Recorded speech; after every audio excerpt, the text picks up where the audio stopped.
Olá, seja muito bem-vindo, seja muito bem-vinda. Você está no podcast da Greve Peugeot. Esse podcast foi idealizado para você, empresário, para você, empreendedor. O nosso objetivo é trazer novidades do mundo jurídico, trazer o nosso dia a dia, como é o meio jurídico para você, empresário, para você, empregador. Em cada episódio, traremos um ramo do direito empresarial, uma área do direito empresarial, para que você possa se informar, para que você possa se atualizar e tocar os seus negócios de uma forma mais assertiva. No episódio de hoje, nós estamos trazendo o Paulo Henrique Bueno, é um advogado do nosso escritório, atuante na área contratual. Ele faz parte do time contratual da Greve Peugeot. Paulo, seja muito bem-vindo, é um prazer tê-lo aqui no nosso podcast. Bom dia, Dr. Fábio. Bom dia aos nossos telespectadores. Primeiramente, agradeço o convite, a abertura e esse espaço para a gente poder bater esse bate-papo em relação a um tema contratual que vem intrigando os empresários aí e vem sendo muito utilizado no dia a dia das negociações. Hoje falaremos sobre o termo de confidencialidade, né? É um documento aí que foi criado. Que, Paulo, com a vinda aí cada vez mais forte das questões tecnológicas, da digitalização, enfim, hoje pouco se fala em papel, né? Tem muitos contratos virtuais, assinaturas virtuais, então a tecnologia chegando, acho que depois, inclusive, da pandemia, isso se intensificou um pouquinho mais. Agora, assim, como é que a gente colocaria esse termo de confidencialidade? O que é esse termo de confidencialidade? O que você poderia explicar em meio a toda essa tecnologia que está vindo aí? Certo. Então, doutor Fábio, primeiro é interessante a gente conceituar para as pessoas entenderem do que se trata do termo de confidencialidade. Em primeiro lugar, demonstrar que o termo de confidencialidade ele também é conhecido como contrato de confidencialidade ou NDA, que é do abreviatura da origem dele em inglês, né? Que é Sim. No Disclosure Agreement. Então é o NDA ou NDA, como pronunciamos aqui no Brasil. E o que é esse termo de confidencialidade? O termo de confidencialidade ele é um contrato que tem o objetivo, né, de proteger e restringir informações que são essenciais para a empresa. Então, numa nova negociação, as empresas vão fornecer informações que são importantes para ela, não podem ser reveladas ao público, estabelece-se limites e restrições a essas informações. Então, o termo de confidencialidade, ele é isso. Ele é um contrato para restringir e proteger informações. Por isso, a confidencialidade. Ele tem a característica também que ele pode ser unilateral, quando apenas uma das partes vai revelar informações, como também pode ser bilateral, quando ambas as partes irão dispor de suas informações que são consideradas confidenciais. Importante ressaltar que confidencial é relativo, então vai depender do tipo de negócio que está sendo celebrado e o que as partes entendem como confidencial. Sim, se é importante ou não manter o sigilo, porque de fato hoje com a tecnologia, com as redes sociais, com a web, nós temos facilidade a toda e qualquer informação. Hoje você quiser saber alguma informação do nosso escritório, quiser saber informação de qualquer pessoa no mundo, basta digitar no Google, entrar no Facebook. Então, assim, é para todos os negócios, é para tudo que o empresário, que o empreendedor for fazer, precisa fazer esse termo de confidencialidade ou só realmente para algumas ocasiões específicas? Para a gente não ficar também burocratizando, né, Paulo? Isso é uma queixa de todo empresário, de todo empreendedor. Pô, é muito documento, é muita burocracia, precisa fazer isso. O que você poderia nos falar? É para tudo ou para realmente algumas situações específicas, aí, considerando essa facilidade de informações que nós temos aí com as redes sociais, com a internet, etc. Não é obrigatório para nenhuma situação. Vai depender da vontade das partes. O que isso quer dizer? É para todos os negócios? Não.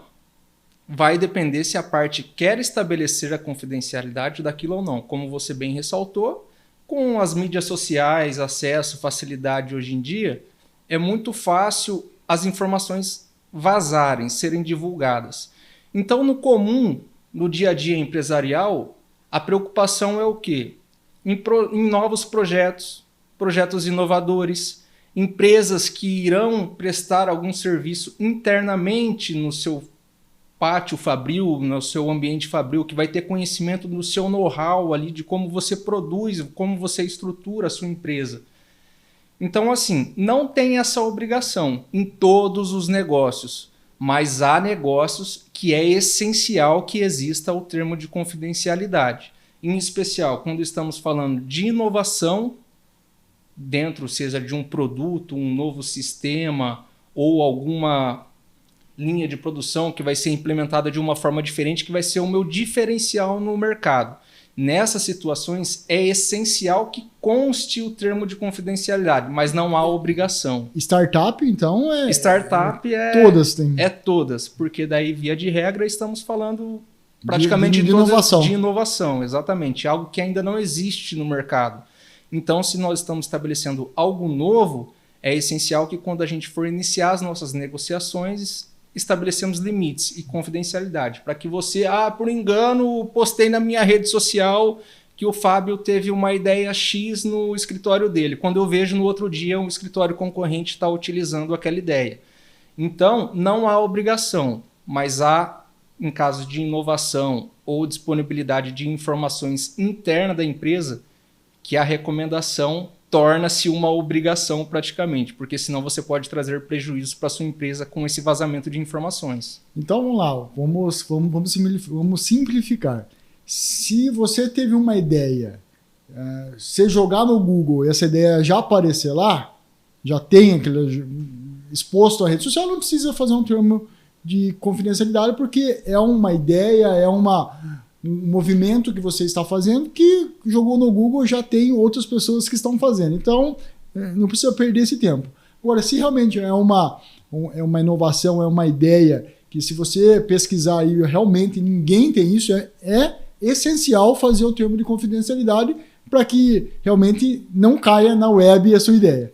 Exatamente. E muitas vezes, até porque, falando de inovação, assim, já existe uma ideia, mas ela pode ser aprimorada com alguma outra coisa. Então, vamos supor, você vê na concorrência, existe um exemplo de startup, existe um aplicativo de entrega de comida, por exemplo. Mas eu tive uma ideia que dentro do aplicativo de comida eu vou criar uma outra forma de entrega, uma outra forma de desconto ao meu cliente que vai trazer esse diferencial. Então, apesar de já ter similares, dependendo do que você vai implementar, vai trazer diferença no mercado, na sua concorrência, e vai ser um diferencial de venda para você, para sua empresa. Então, é muito pontual caso a caso. Sim. Depende da informação que você vai tratar e quanto aquilo impacta na sua empresa. Se for gerar algum prejuízo, os seus concorrentes saberem daquela informação, então é primordial que se tenha o termo de confidencialidade. Tá, então vamos lá. Partindo do pressuposto de uma situação que se verificou a necessidade de elaborar um termo de confidencialidade. Eu tive uma ideia, o Fábio teve uma ideia e eu vi que realmente não tem lugar nenhum, é uma inovação, um aprimoramento de alguma coisa que já existe. Falei, poxa, preciso fazer o termo de confidencialidade. Em que momento, só que antes eu vou ter que passar para o Paulo essa ideia, porque é o Paulo que vai executar. Em que momento eu preciso procurar um profissional, um advogado de confiança para fazer isso? Esse é um outro ponto, Fábio, que não existe um consenso até no mercado, as ideias divergem, né, do momento adequado de ser elaborado esse termo de confidencialidade. Algumas pessoas entendem que deve ser antes mesmo de a primeira conversa. Olha, eu vou marcar uma reunião com o Fábio para discutir o nosso novo projeto. Antes de iniciarmos a reunião, antes de eu expor a minha ideia. Antes de eu expor a minha ideia ali, porque a confidencialidade ela pode ser tanto desde a fala quanto documentos digitais e impressos. Sim. Então, há uma corrente que entende que deve ser antes mesmo da primeira negociação, da exposição dessa conversa inicial, porque dependendo do que for, já falou, eu falei para você, pode acabar vazando e não temos nada que vai me proteger. Por outro lado, há quem entenda que só deve ser após o negócio estar firmado entre as partes. Negociamos, chegamos em um consenso. Não, vai ser assim que vai ser estabelecido, essa é a minha ideia, concordo, a sua ideia, quero ingressar nesse projeto junto com você.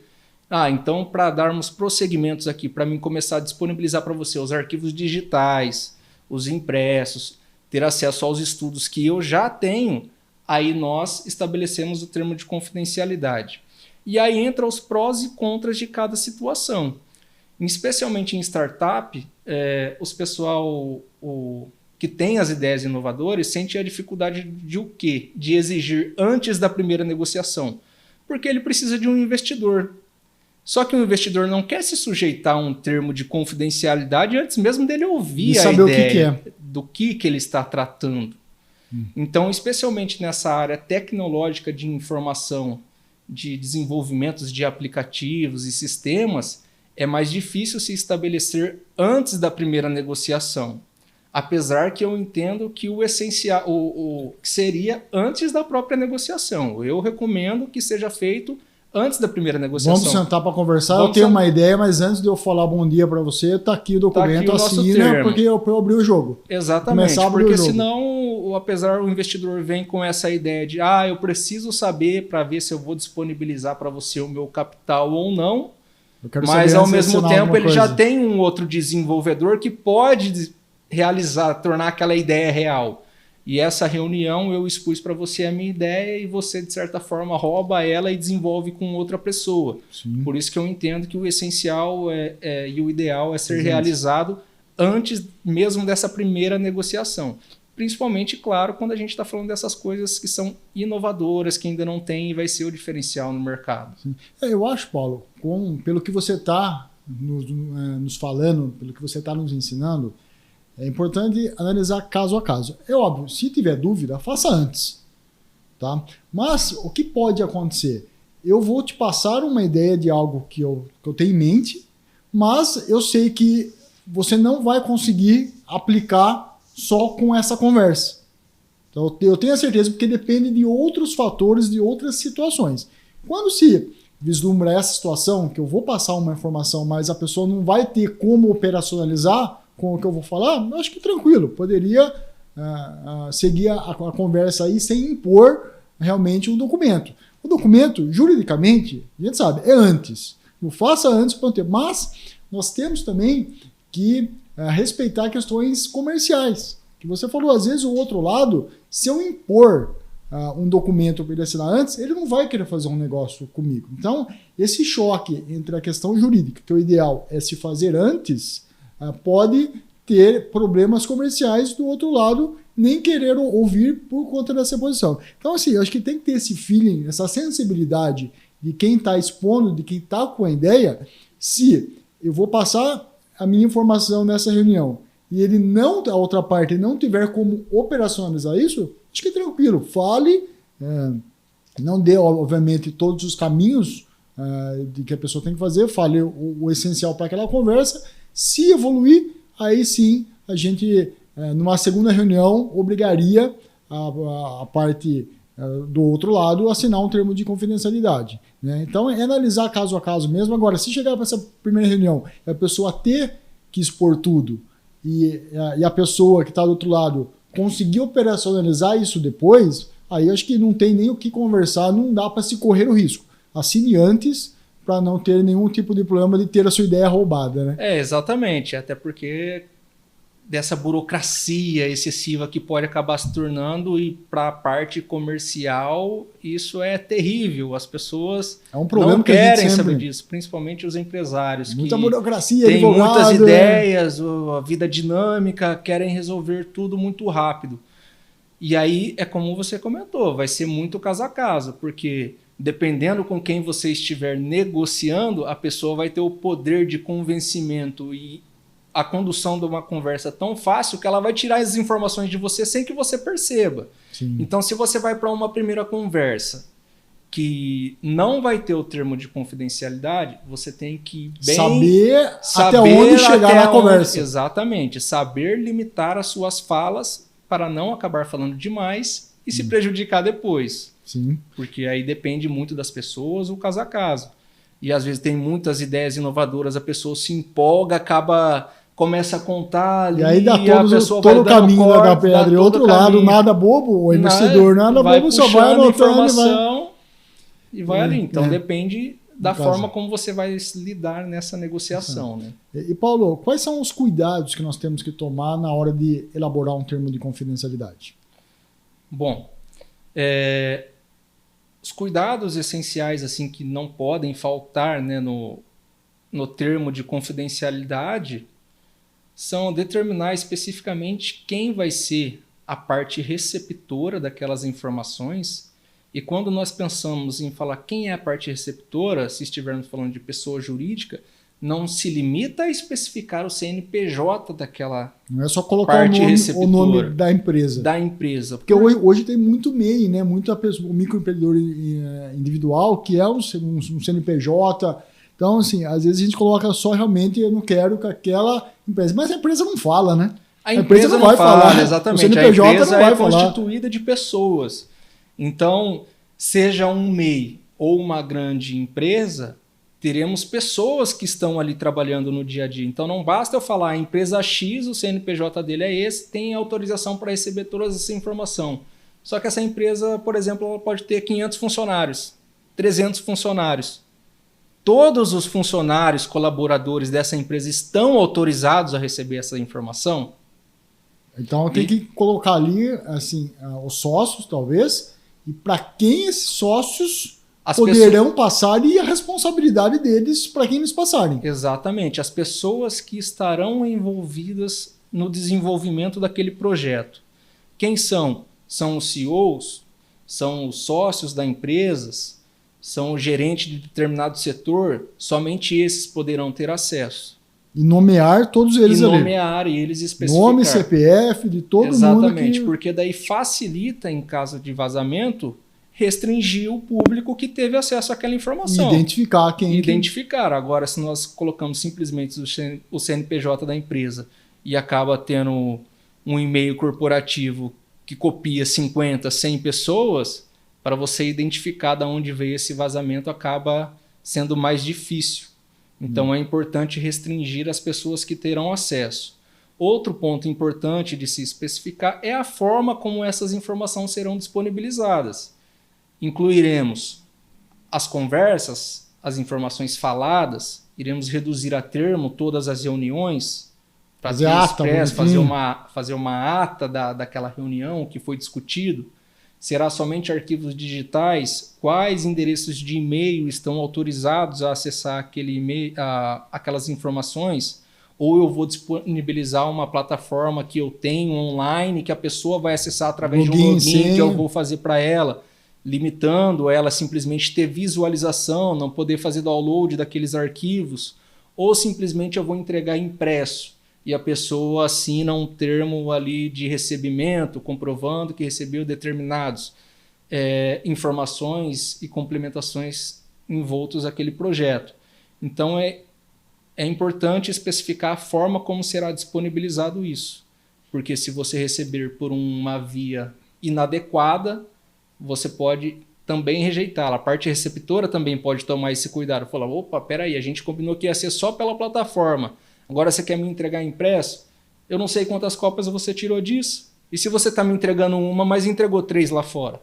Aí essa informação vaza, você vai falar que eu que recebi ela. Sim. Entendeu? Então é importante para as duas partes. E também definir qual a finalidade daquela informação. Olha, essas informações... Para que eu estou passando? Para que eu estou passando essas informações? Eu vou te passar tal informação para você desenvolver o sistema para isso. Sim. Eu vou disponibilizar tais informações internas da minha empresa para você melhorar o meu sistema nisso, o meu operacional. Então, esses são os pontos primordiais que devem constar. Tá. E Paulo, a gente já falou aqui, mas o que nós ouvimos bastante, porque você falou, empresário é velocidade, tem até um amigo nosso, cliente, que fala velocidade é o nome do jogo. Então, eles, a hora que você fala de documentação, a hora que você fala de procedimentos, para eles arrepiam. É muita burocracia, o advogado só quer complicar, ao invés de resolver o problema nosso, só traz documentos, só burocracia, tudo.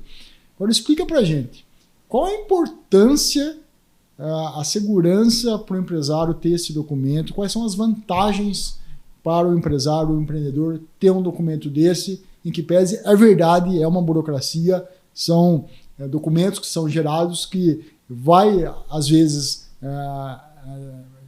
atrapalhar, demorar um pouco a operação, mas eles são essenciais. Quais são as vantagens que você poderia destacar para a gente?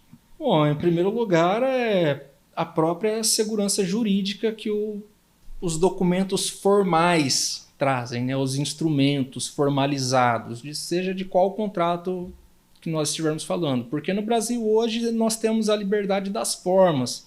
Então, fazer um contrato formal, que é aquele redigido em papel, na qual as partes irão fazer assinatura, hoje também temos a opção do meio digital, que é muito utilizado, ela traz a segurança jurídica. Como assim ela traz a segurança jurídica? Porque está escrito, as partes concordaram com aquilo. Você não vai ficar a palavra de um contra o outro. Exatamente, é fácil você fazer a comprovação em eventual desentendimento após aquele acordo. Porque se nós podemos celebrar aqui, ó, Fábio, eu vou comprar o seu relógio por R$1.000, está aqui R$1.000, deu o relógio, é um contrato também válido, teve efeito. Mas, Paulo, mas a verdade eu te falei que eram 10 parcelas de R$1.000. Você entendeu que era R$1.000. Exatamente, aí vem a discussão. E aí? Vai ficar a minha palavra contra a sua. Então, para efeito jurídico, a comprovação de algo que é apenas verbal é muito difícil, porque vamos precisar de testemunhas. E nem sempre teremos essas testemunhas que vai comprovar aquilo. E é aí que nasce um instrumento jurídico, que é o termo de confidencialidade, o contrato de confidencialidade, no qual estará detalhado por escrito o que as partes se ajustaram, se compuseram. E o instrumento ele é para ser utilizado via de regra quando há discussão, quando Sim. As partes no momento ali está executando o contrato, tem algum desentendimento, aí cada um quer puxar a sardinha para o seu lado. Não, peraí, nem para mim nem para você. O que está baseado no nosso contrato? O que foi estabelecido? Então o instrumento ele traz essa segurança jurídica, apesar de contraponto que ela gera uma burocracia, esse entrave um pouco na negociação. Mas depois de formalizado tudo, eu entendo que é essencial ter formalizado, porque se depender só de testemunha é prejudicial. E um outro ponto ainda que é vantajoso, que podemos também estabelecer ressarcimento por perdas e danos no vazamento das informações. Nós estabelecemos que você vai ter a confidencialidade e o sigilo das informações que eu estou te fornecendo. E se não tiver, se houver vazamento, saberei que foi da sua parte, você vai ter que me pagar um valor X. Então, assim, acho que a importância de ter um documento é dar claridade, de dar transparência e evitar aquele eu falei isso, eu entendi aquilo. Então, estando, vamos falar, no papel, isso evita qualquer tipo de discussão, dá claridade para as partes, dá publicidade e evita qualquer eventual desentendimento aí ou entendimento contrário. Eu falei uma coisa e você entendeu outra. Você falou de uma antecipação aí de perdas e danos, essas coisas. Isso implicaria numa multa? Caso, vamos partir do pressuposto que as partes celebraram um termo de confidencialidade, está claro, está tudo especificado ali, as regras e as obrigações e deveres de cada um. Uma das partes descumpriu. O que a outra que se sentiu lesada pode cobrar? É uma multa? Como é que funciona isso? Assim como em outro contrato qualquer, as partes podem estabelecer penalidades no termo de confidencialidade. A penalidade ela serve para coibir a outra parte a não descumprir aquilo que foi celebrado, que está transparente, foi ajustado no contrato de confidencialidade, como também serve como um eventual ressarcimento por perdas e danos do vazamento daquela informação. Então, as partes podem negociar, sim, penalidades e multas contratuais. Você descumpriu o contrato, então vai ter uma penalidade de X. Mas isso é negocial entre as partes. Tá, mas assim... Deve constar no contrato. É claro, quando falamos em antecipação de danos, é porque existe a previsão expressa no contrato. E aí as partes irão estabelecer qual tipo de multas estamos pensando. Vamos estabelecer uma multa moratória? É uma multa compensatória? Se for somente compensatória, eu vou poder pleitear algo a mais depois no judiciário? Então é nesse sentido que pensamos em perdas e danos, de estabelecer uma multa e no qual a parte, em caso de descumprimento, vai ter que pagar a outra. E aí, em relação aos valores, é puramente negocial entre as partes. E vai depender das informações que estamos visando o valor proteger. das informações, do Exatamente. benefício Ela que a pode outra ser parte... desde R$5.000 a R$500.000, por exemplo. Ou até mais, dependendo. Até mais, às vezes, sem limitação. Né? Às vezes realmente é uma ideia, é uma inovação que a parte trouxe que vai gerar receitas milionárias ou bilionárias. E eu acho que tem que ter essa proporcionalidade com o prejuízo que essa pessoa que acabou causando pelo vazamento da informação, causou a outra. Ela podia ganhar R$1 bilhão, por exemplo, com a ideia que ela teve. E pelo vazamento da outra parte, ela perdeu 500 milhões, por exemplo. Então, acho que realmente é apurado. E é importante a gente falar aí da questão do ônus da prova, né? Porque a pessoa que está acusando a outra de ter vazado, ela precisa provar. Certo? O ônus da prova é de quem acusa, via de regra. Então, a importância dessa riqueza de detalhes, aí você falou no começo, de constar os e-mails, os CPFs, quem vai poder ter acesso, para essa pessoa que está alegando o descumprimento, poder usar daquele documento, desse termo de confidencialidade, para poder apontar realmente os culpados ou se não os supostos culpados. Falei, excelência, tá aqui, ó. Quem tinha acesso, quem poderia ter acesso, são essas pessoas. Então vamos acioná-las judicialmente para que elas esclareçam e até façam uma produção antecipada de provas aí para poder chegar ao efetivo causador aí do responsável pelo vazamento. Então, essa questão da burocracia, é inegável, ela existe, mas a riqueza de detalhes para depois aquela pessoa que está acusando a outra de ter vazado os dados, ter como judicializar e cobrar da outra os prejuízos que ela teve. Então, realmente, aí essa riqueza de detalhes, esses cuidados que devem ter no termo de confidencialidade, eles não são meramente burocracia, são necessários, né, Paulo? São necessários, é a proteção do próprio empresário, né? Então, apesar dessa dificuldade de comprovação de vazamento e tudo mais, presume-se, né, a princípio, que a parte que é detentora da informação e disponibilizou para outra, ela não vai, em prejuízo próprio, divulgar aquilo que vai trazer prejuízo à sua empresa, né? Então, assim, a multa, em especial, do princípio, partimos assim, Fábio. Eu disponibilizei para você por esses e-mails e tudo mais. Eu tenho aqui todas as minhas correntes de e-mail, o meu setor de TI validou, está aqui, não houve vazamento dessa informação daqui. Então eu consigo fazer a comprovação que ela foi disponibilizada somente para você. Sim. Você vai ter que me comprovar que você não disponibilizou para outra.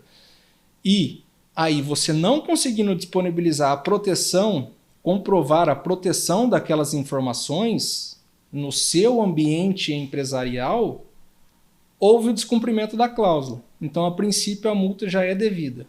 Nós vamos discutir depois, houve excesso, houve prejuízos além daquela previsão inicial de multa, nós previmos uma multa de 100 mil em caso de descumprimento, mas ressalvamos que eventuais perdas e danos poderia ser apurada por avaliação judicial. Então, vamos lá. De primeira análise, ficou comprovado que houve descumprimento contratual. Então multa já é devida a multa. Agora vamos discutir quanto foi o meu prejuízo além dessa multa. Importante. Que eu tive 100 mil aqui, que é já direito, eu tenho que provar o descumprimento contratual. Eu não tenho que provar o meu prejuízo. Então, isso a princípio. A princípio da multa. Agora, mas o meu prejuízo foi de 1 milhão. Até porque a gente não conseguiria estipular isso, porque a gente não sabe a extensão do dano. Então exatamente. Por isso que ela seria um inicial e fazemos a ressalva de que, superado esse valor, poderemos discutir judicialmente as perdas e danos excessivas. E aí, claro, aí entraremos na comprovação de todos os prejuízos e apuração e avaliação judicial. Tá. E Paulo, com relação a prazo, vamos lá, celebramos um termo de confidencialidade com todos esses detalhes, com toda essa segurança jurídica. Existe um prazo limite que eu posso impor a outra essa confidencialidade para evitar esse vazamento, ou isso aí é critério das partes, tem uma limitação, um prazo mínimo, posso fazer um termo adicional depois para estender esse prazo? Como é que funciona a questão do prazo? Bom, em relação ao prazo, Fábio, mais uma vez vai ser uma liberdade das partes em contratar. Até porque, aproveitando esse gancho, que para explicar que não existe na legislação brasileira previsão expressa na lei do contrato de confidencialidade. Então ele acaba sendo um contrato atípico e vai se subordinar às regras do Código Civil e as demais correlatas. Se eu estiver falando de propriedade industrial, startup, vão pegando os correlatos da matéria que a gente vai estar tratando. Então, a princípio, pensamos o quê? Por quanto tempo esse contrato de confidencialidade vai ficar vigente? Bom, primeiro momento, podemos pensar que ele vai ficar vigente enquanto a sua finalidade estiver sendo executada. Se eu disponibilizei para você as informações para você fazer para mim um sistema X, concluído o sistema X, poderia-se entender que acabou a confidencialidade. Porém, se nós interpretarmos dessa forma e aplicarmos assim no dia a dia, acabou o projeto, acabou a confidencialidade, o que garante que a outra pessoa no outro dia não vai querer executar ou vender aquela ideia para uma empresa concorrente? Sim. Por isso que é comum o quê? Estabelecer um prazo de quarentena, que encerrado a finalidade daquele contrato de confidencialidade, ou objeto dele ali, concluiu. Tá, então vamos estabelecer que a partir daqui, do encerramento ou de um caso de eventual rescisão, teremos um prazo adicional de 2 ou 5 anos, que são os prazos mais comuns de ser utilizado, depender da informação que está sendo novamente ali disponibilizada.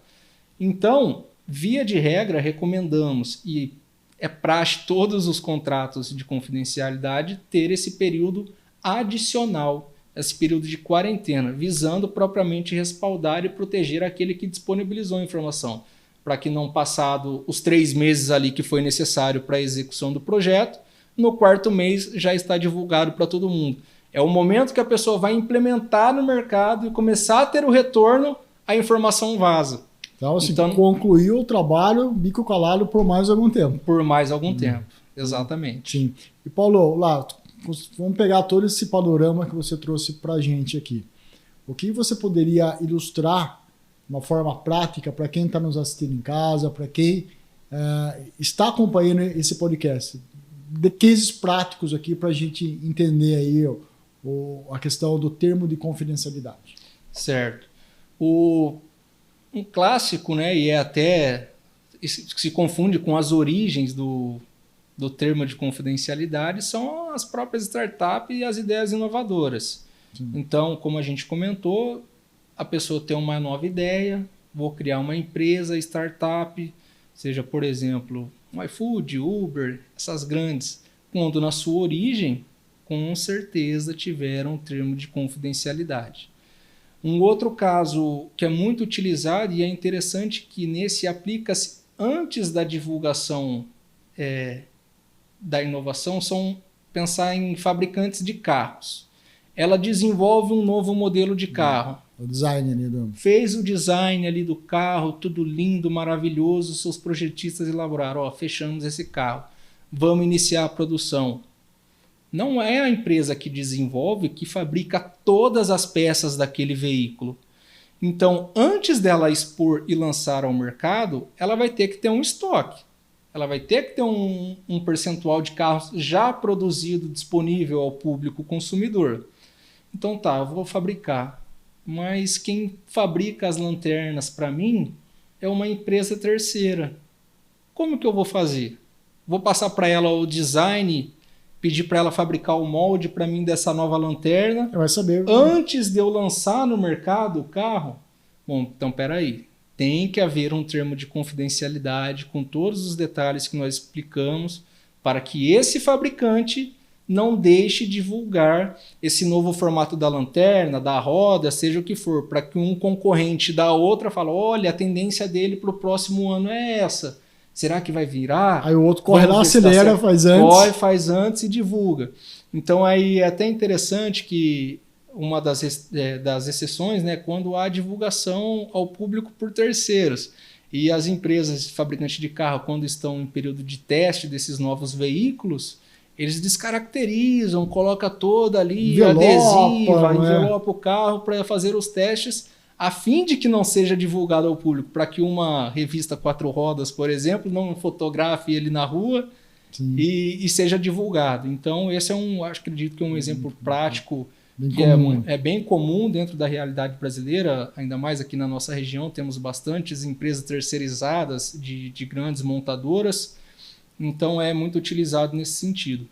Uma outra aplicação prática também, quando envolve divulgação a terceiros, é um caso que tivemos inclusive aqui no escritório recentemente no seguinte sentido. 2 empresas, A e B, tinham um contrato ali com a finalidade de desenvolver um sistema para uma outra empresa, certo? Temos a confidencialidade, estamos trabalhando junto nesse projeto. Só que nem a minha equipe e nem a sua está conseguindo identificar o erro desse sistema. Vamos precisar contratar uma terceira empresa para assessorar nesse desenvolvimento.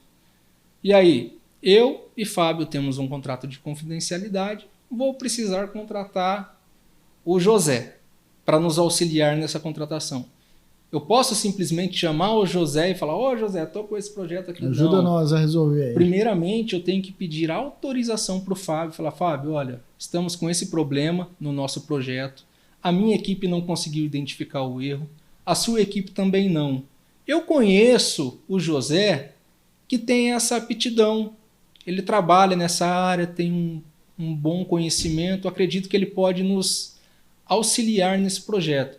Vamos fornecer para ele a informação 1, 2 e 3 para ver se ele consegue resolver o problema? Você me autoriza a contratá-lo para nos assessorar dessa forma? Aí o Fábio fala, Paulo, eu autorizo, só que com a seguinte condição, ele também vai ter que se sujeitar às nossas confidencialidades. Então, eu vou disponibilizar ao José informações mais restritas ainda e pura e simplesmente para aquele objeto, para nos auxiliar. Então, foi um caso diferente que precisou da assessoria de uma terceira empresa em um contrato que já existia de confidencialidade. Então, foi necessário a autorização da parte contrária para que esse terceiro tivesse acesso. As informações ao produto. As informações, exatamente. Que legal. Paulo, para a gente finalizar o nosso podcast, qual que é a conclusão que você tira de tudo isso? Qual que é a mensagem que você pode deixar para quem está nos assistindo e está com casos parecidos aí, com medo de passar informação para alguém e ter sua ideia roubada? Olha, Fábio, a recomendação que eu passo e entendo de todo esse bate-papo que a gente teve é que o empresário ele tem que ter cuidado hoje em dia com as informações. Nós vivemos na era da informação e que são divulgadas praticamente instantaneamente.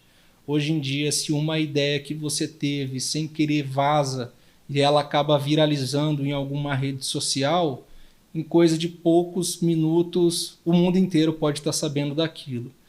Então, a recomendação é: tenha muito cuidado com quem você vai conversar em relação a ideias inovadoras, sobre o seu know-how e com empresas terceirizadas que você vai estabelecer algum tipo de contrato, seja desde uma simples prestação de serviço de instalação elétrica, assessoria em TI. Você tem que analisar. Isso pode impactar de alguma forma? Ele vai ter acesso a alguma informação interna da minha empresa que pode me prejudicar? Se a resposta for positiva, recomendamos que procure um advogado de sua confiança, troque algumas ideias previamente. Olha, estou com essa ideia, isso, estou pensando nessa e nessa empresa. Como eu vou me Tenho cercar? algum risco? Como eu me protejo disso?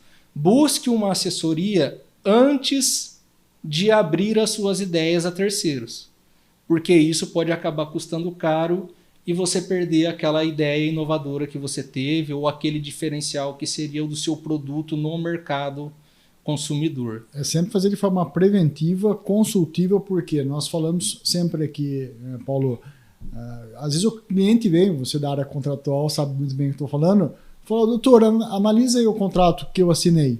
Mas você já assinou o contrato, você quer que eu analise o quê? Você vai apontar os erros? Não vai adiantar que já está assinado. É sempre se antecipar e realmente fazer de uma forma preventiva, consultiva, porque muitas vezes, Paulo, a gente não consegue remediar depois. Depois que a pessoa já fez e procurou advogado, muitas vezes não tem o que fazer. Não tem o que fazer, exatamente. Em especial no setor no qual eu atuo dentro do Greve Pejon, é exatamente isso, Fábio. Nós buscamos trabalhar no preventivo. É anterior. Antecipar o problema. Antecipar o problema. Porque, infelizmente, no Brasil ainda vivemos muito a cultura do litígio, no qual as pessoas gostam de discutir judicialmente e qualquer probleminha quer buscar o judiciário para tentar obter a resolução desse problema. Não, vamos tentar antever qual problema pode acontecer nessa negociação e estabelecer formas de resolução entre as próprias partes, para que se consiga solucionar de uma forma amigável, rápida, célere e eficaz para todo mundo, sem ter que precisar do judiciário. É claro, existem casos que não há essa intenção de todo mundo de resolver amigavelmente e, inevitavelmente, vai acabar no judiciário. Mas vai ser no documento. Com claridade ali vai ser. Você vai ter um passo meio. Você vai ter uma prova muito forte para ser utilizada e proteger os seus interesses. Sim. Paulo, gostaria de agradecer por ter aceito o nosso convite, de ter participado do nosso podcast, de estar esclarecendo esses importantes pontos, esse importante documento que o empresário, que o empreendedor, ele deve ser acautelar para realizar um negócio, para expor uma ideia. Espero contar com você num próximo episódio, com novos assuntos, com novidades aí do mundo contratual jurídico, para estar esclarecendo não só para a gente, mas para o pessoal que está nos assistindo aí, que é muito importante. A informação, ela tem que ser compartilhada, né? Com certeza, Fábio. Agradeço mais uma vez o espaço, a oportunidade e a confiança para a gente debater esse assunto aqui, que cada vez mais vem tornando parte do dia a dia dos brasileiros, em especial dos empresários. Queria agradecer você que está em casa, nos assistindo, nos ouvindo. Muito obrigado. Até o próximo episódio e fiquem ligados no YouTube, Greve Pejon. Quinzenalmente estaremos disponibilizando novidades do mundo jurídico empresarial. Um grande abraço a todos.